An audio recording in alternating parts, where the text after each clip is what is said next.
जगन्नाथ प्रेमी ओडिशार 4.5 कोटी जनसाधारण आज ये जगन महाप्रभु जगन्नाथंकर आद्य सेवक गजपति महाराजंकर यही स्वीकारोक्ति प्रमाणित करुच्ची ये सरकार असल मुखा डबल इंजिन सरकार असल मुखा आज खोली जाइए।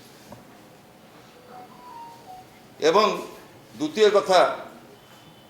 मु कही रखा चाहे बहु प्रचारित करागला खबर कागज रे पृष्ठा पृष्ठा विज्ञापन दिगला भारतीय जनता पार्टी तरफ कहगला रत्न भंडार चाबी जो हजि जाइए आमे ताकू खोजी आनिकी दबू किंतु राज्य सरकार ओडिशा हाईकोर्ट रे आफिडेविट करके देले यही जो रत्न भंडार चाबी हजि जाइए से संपर्क रे आमे कौनसी कथा सार्वजनीन करिपारिबु नाही। हाईकोर्ट रे आफिडेविट कले राज्य सरकार जो रत्न भंडार चाबी संपर्क रे आमे कौनसी कथा सार्वजनीन करिबु नाही एक कथा हाईकोर्ट रे आफिडेविट करके देले। एथुर आपण माने अनुभव करंतु सरकार जो डबल इंजिन सरकार जो द्वैत आभिमुख्य निर्वाचन समय रे कौन कहितिले एवं वर्तमान कौन कहउछन एथिरु स्पष्ट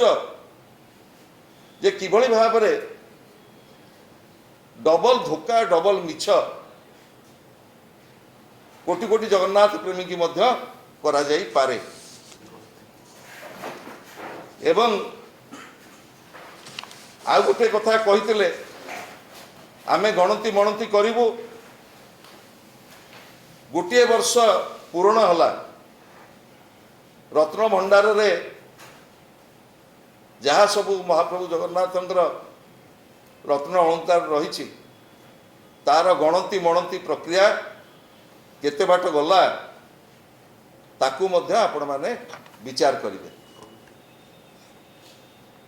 एवं सबुठारु दुर्भाग्यर कथा आउ 5 दिन परे महाप्रभु श्री जगन्नाथंकर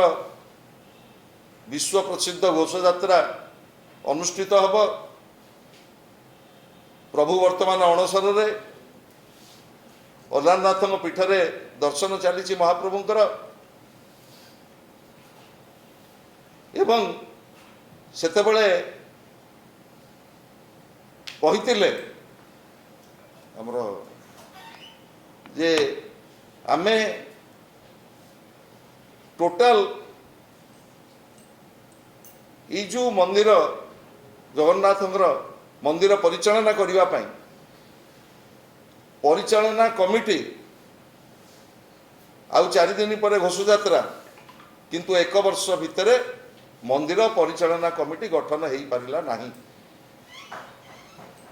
ये बोध हुए ओडिशा इतिहास रे ये प्रथम थरक एमिति एक घटना महाप्रभु श्री जगन्नाथंकर परिचालना को नहीं परिचालना कमिटी गठन न होबा 1 वर्ष मध्य ये अत्यंत दुर्भाग्यजनक एवं महाप्रभु जगन्नाथंकर सेवा नीतिकांति परिचालना ये समस्त कथा को सुनियंत्रित करने पाई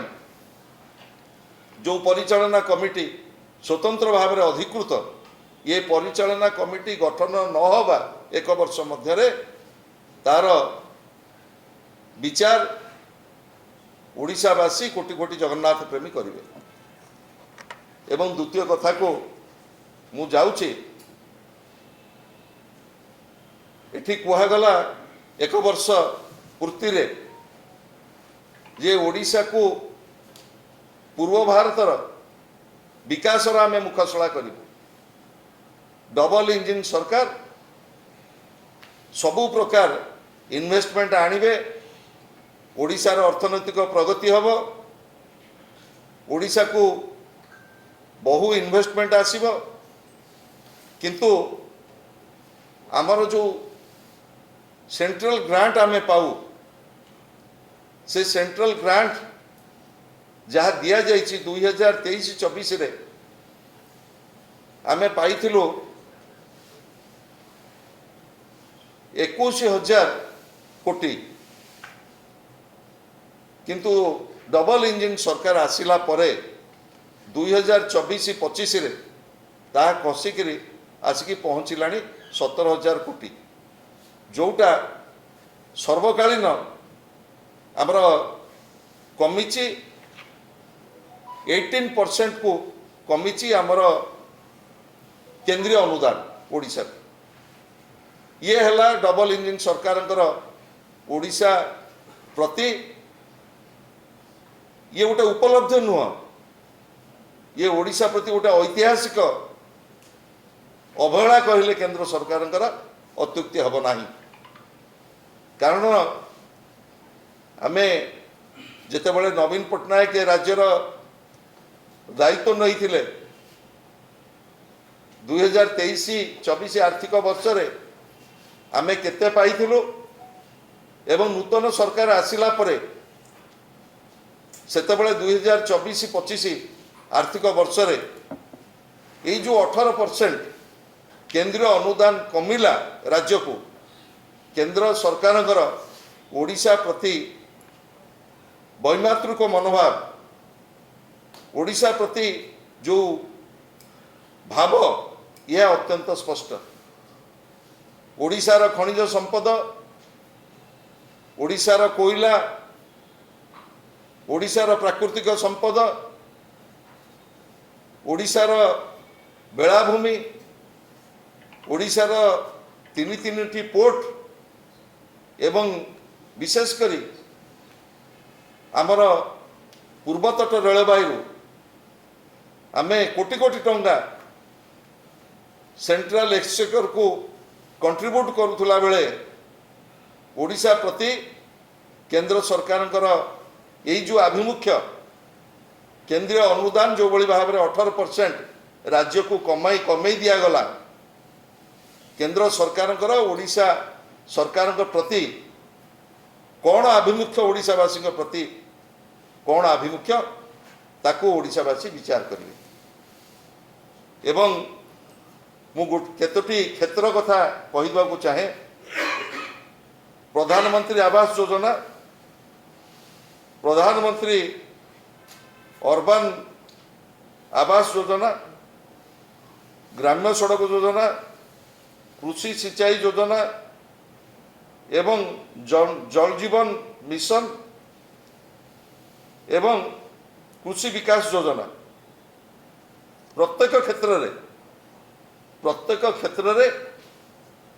आमे 2024 आर्थिक वर्ष रे जहाँ अनुदान आमे पाइथलु सेक्टर वाइज 2024-25 आर्थिक वर्ष रे केंद्रीय अनुदान प्रत्येक सेक्टर रे बर्तमान कमी कमी जाइछि एवं सबू मिसिला परे